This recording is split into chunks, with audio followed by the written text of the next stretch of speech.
নমস্কার বন্ধুরা, আজকের টপিকটা কিছুটা এই ধরনের। তোমাদের মনে যা কিছু প্রশ্ন রয়েছে তোমরা কিছুক্ষণের জন্য প্রশ্নটা মনে মনে ভাবো এবং তোমরা ভিজুয়ালাইজ করো। ওকে, তো দেখে নেব তোমাদের প্রশ্নের উত্তর হ্যাঁ কিংবা না। এখানে দুটো গ্রুপ রয়েছে, দুটো কাল রয়েছে। প্রথম গ্রুপ হচ্ছে বিউটি রিচুয়াল এবং দ্বিতীয় গ্রুপ হচ্ছে ফ্যামিলি। তোমাদের যার যে কার বা পিকচার পছন্দ তোমরা ওটা বেছে নিতে পারো। চলো দেখে নেব। এনার্জিটাকে তোমরা সবাই ক্লেম করবে, লাইক করবে, শেয়ার করবে এবং সাবস্ক্রাইব করবে।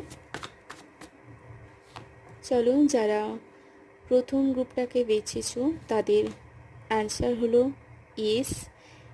ও মাই গড, দ্বিতীয় যেটা গ্রুপ যারা সিলেক্ট করেছো তোমাদের প্রশ্নের উত্তর হলো yes. Okay, so thank you so much.